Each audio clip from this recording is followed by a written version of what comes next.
High everyone, welcome back to my channel. This is Priyanka from Riyansha नाई. आणि गावचं शांत सुंदर वातावरण बघताना ना इतकं मनाला शांतता मिळते ना, काय सांगू तुम्हाला. तर मी आता निघाले होते गडिंग्लजला, जिकडे माझ्या मामाच्या मुलीचं लग्न आहे. तर नेहमीप्रमाणे नाना मला स्टँडपर्यंत सोडायला येत होते, कारण आता सकाळी कोणी अवेलेबल नसतं, गाड्या बसेस काहीच अवेलेबल नसतात. त्यामुळे नानांना आधीच आदल्या दिवशी मी सांगून ठेवलं होतं की मला बस स्टँडवर सोडा. तर सांगितल्याप्रमाणे नाना मला सोडायला आले होते. थोडासा आदल्या दिवशी पाऊस झाला होता, म्हणून रस्ता वगैरे सगळा असा ओलाचिंब झाला होता. तर फायनली मी स्टँडला पोहोचले. बस लगेच मिळाली, त्याच्यामुळे मग ते शूट करता आलं नाही. फायनली मी कोल्हापूरला जाण्याचं तिकीट काढलं, कारण पहिल्यांदा मला आधी कोल्हापूरला जायचं होतं आणि कोल्हापूरला गेल्यानंतर मला तिकडनं गडिंग्लजला जाण्याची बस पकडायची होती. तर सगळ्यात आधी तर कोल्हापूरला जाण्याची बस मिळाली. मी बसने छान असा ट्रॅव्हल करत होते. ॲक्च्युली महामंडळाच्या बसने खूप दिवसांनंतर प्रवास करत होते.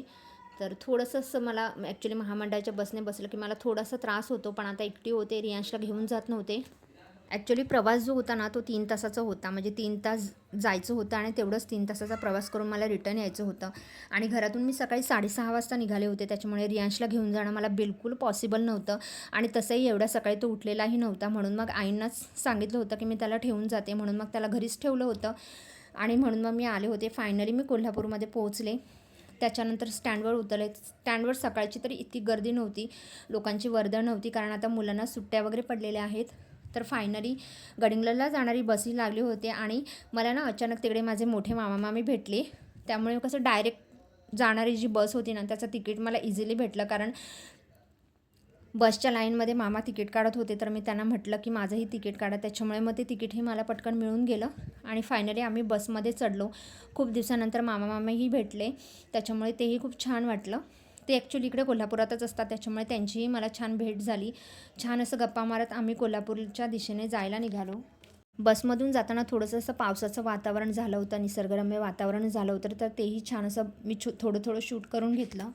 बसला थोडंसं म्हणजे जाताना टोल नाका लागला, त्याच्यामुळे 2 मिनटं बस थांबली आणि त्याच्यानंतर पुन्हा बस ही चालू झाली. ॲक्च्युली महामंडळाच्या बसने जाण्याचा माझा हा जो प्रवास होता ना, तो खूप दिवसानंतर होता. कारण कसं आहे ना, मी जास्त करून म्हणजे कोल्हापूरला किंवा गडिंग्लजला माझं जाणं होत नाही. असं काही असलं वगैरे किंवा पप्पा वगैरे असले तरच मी तिकडे जाते. अदरवाईज बऱ्याच वेळेला मला प्रवास भरपूर असल्यामुळे, म्हणजे ते डिस्टन्स भरपूर जास्त असल्यामुळे त्या रूटला जाणं शक्य नसतं. आणि मेन तर रियांश अजून लहान आहे. रियांशला घेऊन एवढं ट्रॅव्हलिंग बसने करणं म्हणजे पॉसिबल नाही, कारण त्या एरियामध्ये जास्त करून बघितलं ना तर महामंडळाच्या बसच जातात. पण मग यावेळेस मामाच्या मुलीचं लग्न होतं, तर मग विचार केला की जाऊयात. खूप दिवसांनी सगळे भेटणार होते, त्याच्यामुळे ती एक एक्साइटमेंटही होती. आणि रियांश नव्हता, त्याच्यामुळे सगळ्यांना व्यवस्थित भेटताही येणार होतं. कारण कसं आहे ना, रियांश असला की मग तो मस्ती वगैरे भरपूर करतो, त्याच्यामुळे मग त्याला घेऊन जाणं एवढ्या लांब जायचं म्हणजे तो बसमध्येही शांत बसला नव्हता, कारण तो खूप जास्त नॉटी आहे. फायनली बस ही काळभैरी रोडला आली. काळभैरी रोडला काळभैरीचं म्हणजे खूप छान असं मंदिर आहे. आमचं ग्रामदैवत आहे ते, त्याच्यामुळे आम्ही लहानपणी किंवा कधीही गावी आलो की पहिल्यांदा देवाचं दर्शन केल्याशिवाय पुढे जात नाही. पण मी अपोजिट साईडला बसले होते, त्याच्यामुळे मला मंदिराचं शूट करता आलं नाही. पण त्या मंदिराच्या समोर हे जे धरण आहे ना, ज्या धरणाचं पाणी बडेचवाडी गावाला म्हणजे जे आमचं गाव आहे, म्हणजे माझ्या पप्पांचं गाव आहे, त्या गावाला सगळीकडे ह्याच धरणाचं पाणी पुरवलं जातं. तर त्या धरणाचं वगैरेही शूट केलं. आणि खूप दिवसांनी या रूटने मी चालले होते, म्हणजे दिवसांनी नाही, वर्षांनीच चालले होते. त्याच्यामुळे हे सगळं मला लहानपणीचं आठवत होतं, कारण लहानपणी आम्ही या धरणावर वगैरे असे खेळायला वगैरे यायचो. काळभैरीला चाललो की मग ते बघायला वगैरे मिळायचं पाणी वगैरे. त्याच्यामुळे मग खूप छान असं जुन्या आठवणी ताज्या झाल्यासारखं वाटलं. त्याच्यामुळे म्हटलं तीही आठवण एक आपल्यासोबत असावीत, म्हणून शूट करून घेतलं.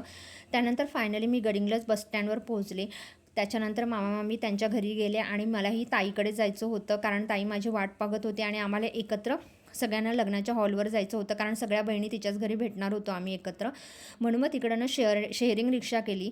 ॲक्च्युली कसं, मी तिकडे नवीन असल्यामुळे म्हणून की काही माहीत नाही, पण रिक्षावाल्याने माझ्या एकटीचे स्पेशल रिक्षाचे 150 रुपये घेतले. डिस्टन्स तेवढं नाही आहे, डिस्टन्स खूप कमी आहे, तरी पण ऑटोवाल्याने 150 रुपये घेतले. पण मग मला इतकं काही सर रूट माहीत नाही आहे, कारण खूप वर्षांनी मी येते, त्याच्यामुळे मीही त्याला पैसे देऊ केले. कारण मला 10 वाजले होते आणि 11 वाजेपर्यंत आम्हाला हॉलवर पोहोचायचं होतं. म्हणून मग मी शेअरिंग रिक्षा न करता स्पेशल रिक्षा केली आणि ताईच्या घरी जाण्याचं ठरवलं. आणि ताईलाही तसं विचारलं होतं, तर अवेलेबल कोणीच नव्हतं जे मला ताईच्या घरी सोडतील. म्हणून मग विचार केला की आपण स्पेशल रिक्षा करूनच जाऊ, जेणेकरून आपण तिकडे लवकर पोहोचू. पण खूप दिवसांनंतर, खूप वर्षांनंतर इकडे आले जरी असले ना, तरी ताईचं घर हे नोन आहे. कारण लहानपणापासून आम्ही कधीही गावी आलो ना, की पहिली भेट ही ताईच्या घरालाच देतो. त्याच्यामुळे मग हा रस्ता, हा रूट नोन आहे. पण असं एकटं जाणं होत नाही किंवा एकटं असं लगेच लक्षात येत नाही. त्यामुळे मग मी शेअरिंग रिक्षाच केली फायनली तिच्या घरापर्यंत. आणि त्याच्यानंतर काय झालं, भरपूर जणांना म्हणजे घरी येणार होते ताईच्या. मग आम्हाला तयारी वगैरे सगळी करायचीच होती. त्याच्यामुळे मग म्हटलं कोणाला तरी बोलून घेण्यापेक्षा आपण पटकन रिक्षा करून जावं, म्हणजे रिक्षाने घरी जायला जास्त उशीर होणार नाही. फायनली तिकडे तिच्या घराजवळ ना एक स्कूल आहे, तिकडेच मला तिने उतरायला सांगितलं होतं.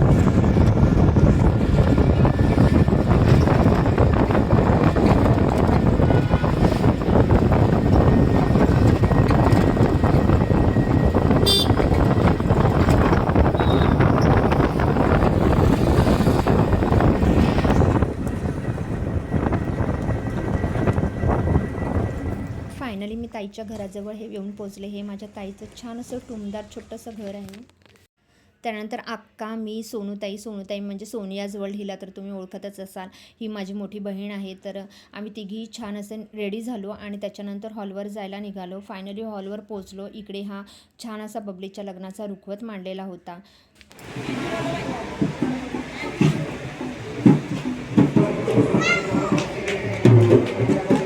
मामाला बघ.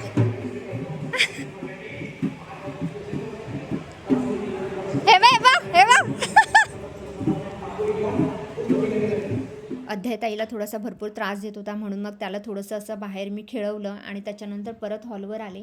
तर हॉलवर सगळे जे काही पाहुणे होते ना, जितके रिलेटिव्ज होते ते सगळे नवीन भरपूर खूप वर्षांनंतर दिसले. म्हणून मग म्हटलं त्यांनाही या व्हिडिओमध्ये छान असं कॅप्चर करून घ्यावं. आणि बबलीच्या लग्नाचा हॉल होता ना, खूप छान असा डेकोरेट केलेला होता.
फायनली नवरा नवरीची एंट्री झाली आणि त्याच्यानंतर लग्न आता लागणारच होतं. त्याच्यामुळे मग मी व्हिडिओही चालू केला, कारण शेवटी व्हिडिओ करणं हे बनतंच. कारण या आठवणी पुन्हा पुन्हा करायला भेटत नाही.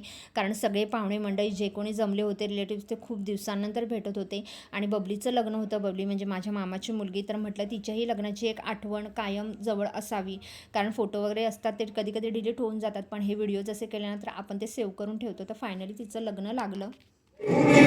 चिंता करी ही कन्या सुगुण रूपरा त्यासी लिंगून से देई जे आता एकच विचार कृष्ण नामका त्यासी समर्पा बने रुक्मा पुत्र वडिल त्यासी पूजले कुर्यात सदा मंगलम शुभमंगलम सावधान.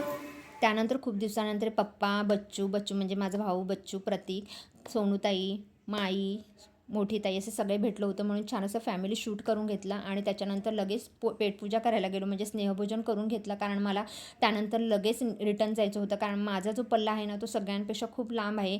3 तास यायला आणि 3 तास जायला इतका प्रचंड असा टाईम लागतो मला जाण्यासाठी. म्हणून मग मी म्हटलं मी लवकर जाते, कारण मी रियांशला ठेवून आले होते. तसा तो रडत नाही, आईंशी तो कम्फर्टेबल असतो. तरी पण म्हटलं एक मनात हुरहुर असते की घरी जावं, पोचावं म्हणून.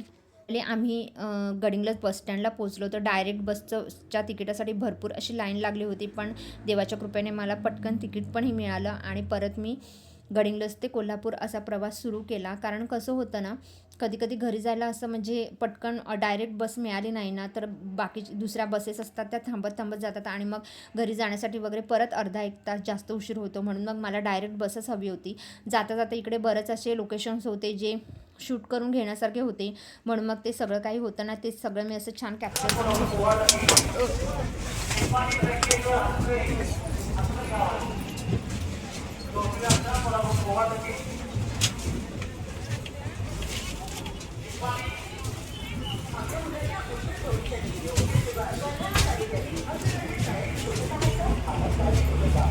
ताई अशी वडी जाणार ती वडी मी हातात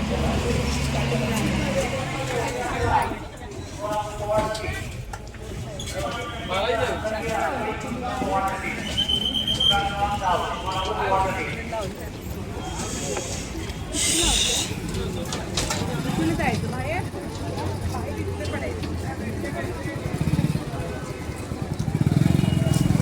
फायनली मला कोल्हापूर बसस्टँडला यायला 6 वाजले होते. 4 वाजता मी गडिंग्लजमधून निघाले होते आणि मला 6 वाजले होते कोल्हापूर बसस्टँडला येण्यासाठी. त्याच्यानंतर मला ज्या लोकेशनला जायचं होतं त्या बस जिथे थांबतात तिकडे जाऊन मी उभी राहिले. फायनली मला बस मिळाली. बस ॲक्च्युली 1 तास लेट झाली होती, म्हणजे मी 6 वाजता कोल्हापूरमध्ये उतरले होते, पण मला 7 वाजता माझ्या लोकेशनला जाणारी बस आहे ती मला 7 वाजता मिळाली.